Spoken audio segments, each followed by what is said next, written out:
Hello, and welcome to episode 62 of Rivers Arcade Review. My name is Ed. This channel is dedicated to the coin-operated video games of yesteryear. Today I'm going back to a category I recently introduced, viewer requests. Today's game was requested by the viewer Gynandroidhead, and the game that they requested was Time Pilot. Time Pilot was released in 1982 by Konami and licensed to Century as well as Atari. My first time playing this game was at Funtime Square in hometown Illinois. Time Pilot is a third-person shooter game in which you control your plane with an 8-way joystick and a fire button. You pilot a futuristic fighter jet and find yourself in the middle of several dogfight-type battles across all of time, all while trying to save Allied pilots that have been ejected from their crafts. Your battles take you across the years 1910, 1940, 1970, 1982, and 2001, each with different enemies. You begin the game in the cloudy blue skies of 1910. Your plane is permanently fixed in the center of the playfield, and the sky, clouds, and enemies will scroll past you. You can move your plane in any direction just by moving the joystick. Your plane is armed with a forward-facing machine gun with an endless supply of ammunition. Pressing the fire button will cause the gun to fire 3 shots automatically. You can have 2 sets of 3 shots on screen at any time. The bullets will always go in a straight line and are not affected by gravity. If you fire while changing direction, the bullets will form a spray pattern. At the bottom left of the screen, there will be a hit meter which will comprise of 7 enemy ships that look like the ones you are going to battle. Each time you destroy an enemy, a portion of the meter will disappear. It will take 8 hits to eliminate each ship on the meter. Once you destroy 56 enemies, a mothership will appear. When you begin the game, you find yourself in the middle of a dogfight of biplanes. The biplanes will fire bullets as well as rockets in an attempt to destroy your plane. The bullets will fly continuously straight and must be avoided, and the bombs will begin straight but will be affected by gravity, so they will eventually drop to the bottom of the playfield and eventually disappear.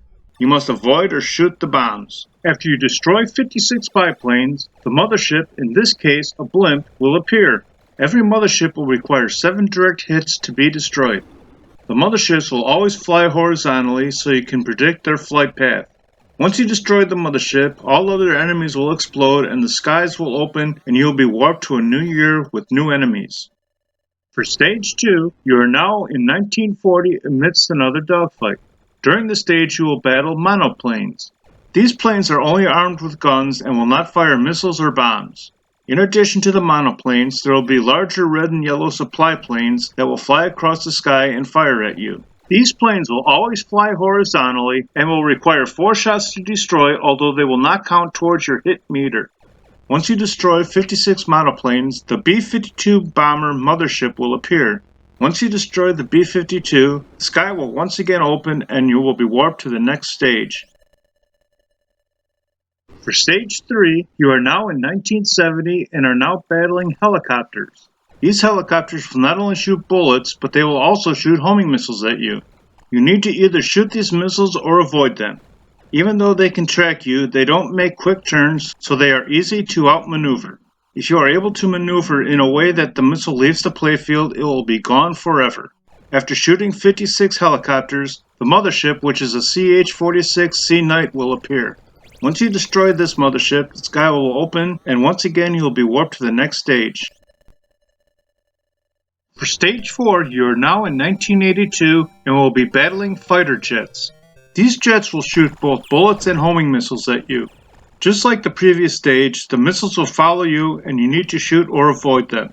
Since the enemies are fighter jets, they are able to maneuver quickly just like you, so that makes them very aggressive. Once you destroy 56 fighters, the mothership, which is a B-52, will appear. Destroying the mothership will once again open the skies and warp you to the next level. For Level 5, you are now in the year 2001 and also in space. The clouds have been replaced by asteroids. Although the asteroids are harmless to your ship, they can obscure your vision and be hiding enemy ships as well as their shots. The enemies for this level are UFO spaceships. These ships have great mobility, so they are hard to avoid.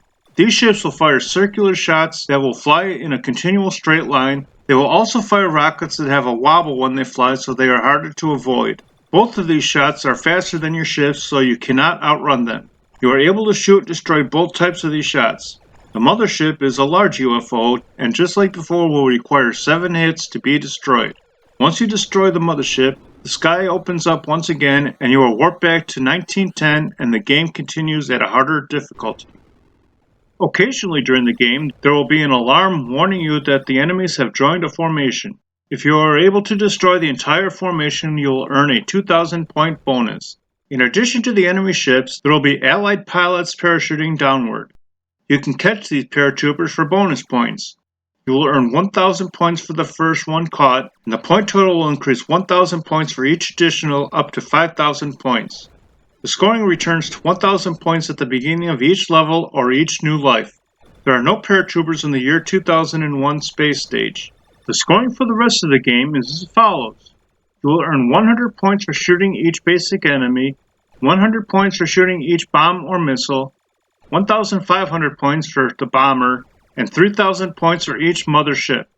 You will also earn points if you crash into an enemy, so if you are on your last life and you crash into an enemy, but the score for that enemy would put you past the extra life number, your game will continue. On the 1940 levels, you can get higher scores by not shooting the regular enemies and collecting the paratroopers because the enemies do not fire homing missiles. I really enjoyed playing this game and highly recommend playing it in an arcade setting or on an emulator. I would like to send a thank you to GuideAndroidHead for recommending this game for review. I like this game more than Do Run Run, but not quite as much as Satan's Hollow, so Time Pilot warps into the 12th position overall. Thanks for watching, I hope you enjoyed it. If you have any games you'd like me to review, please leave a message below or on my homepage. Please remember to like, share, and subscribe, and stay tuned to new videos every Wednesday and Sunday.